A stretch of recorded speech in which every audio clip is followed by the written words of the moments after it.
Speed Living. Nice to meet you. And you are? I'm Jay. You want to tell us a little bit about your motorcycle?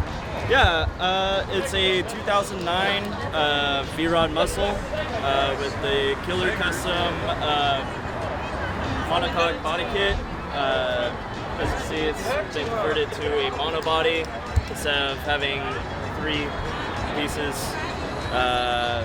It's got the Killer Custom radiator cover as well. The only factory body panel it has is the front fender. The wheels are still factory, brakes are still factory, forks and struts are still factory. Still a long way to go. So this would be an aftermarket fuel tank cover? So the airbox is housed within here. The fuel tank is actually underneath the seat. Okay. So it's in order to keep the weight down low, helps with the handling when they first designed this bike. Still turns like a boat, but relatively better than the traditional setup. And you were talking about improving the handling. How are you going to make it lean a little bit more? So these forks are going bye-bye and they're going to be replaced with performance forks, either by Always or Legend. Same with the rear shocks. I want it to be a little more stable, a little less fishtaily on tight turns. As far as handling goes, that's pretty much all she needs. Move the foot controls back? I'm going to be moving the foot controls back so I can actually get a little more lean into it.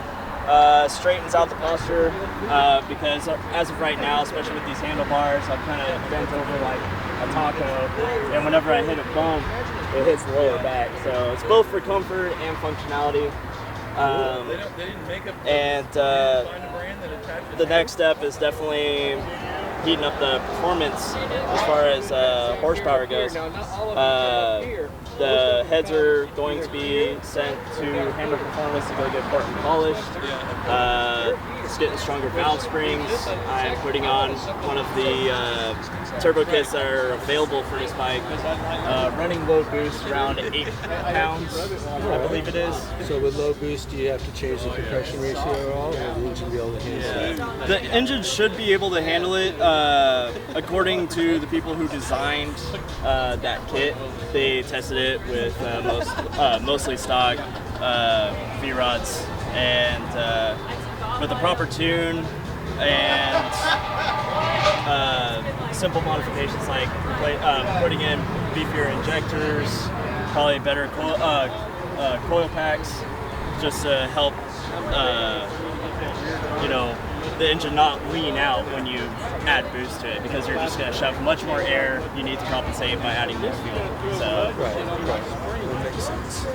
yeah, so simple stuff like that. So with that, the exhaust is going bye-bye eventually soon. And I heard you said you took about 45 pounds off of it. I took about 45 pounds off of it. The whole front end of the bike was cut off and replaced with a bracket that actually holds the ECU, VCM,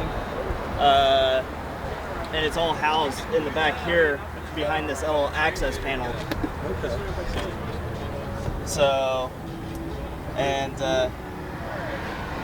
yeah, it was just a lot of work to get this body kit to fit. Killer Custom knows what they're doing, and it took a long time, but once I got it fitting, it looked a lot. You want to tell us about the extra life the good old mushroom tip right there. Yeah. Yeah.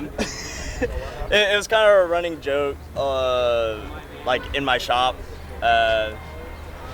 Can't go into much detail about that. It's kind of like one of those inside ones. But also I'm a big fan of on YouTube. Have you heard of like Baker X Derek?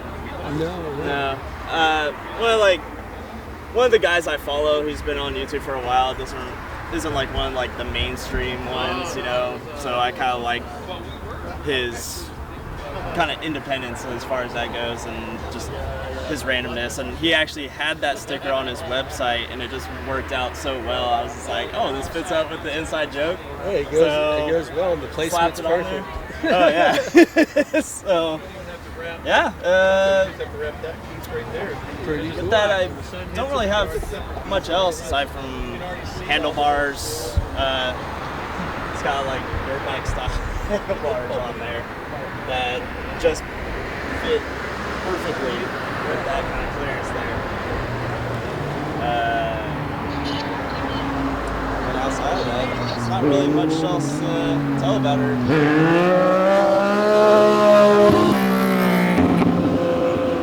Well, it's a sweet one, man. Thanks for talking to us. Thank you very much. Yes, sir.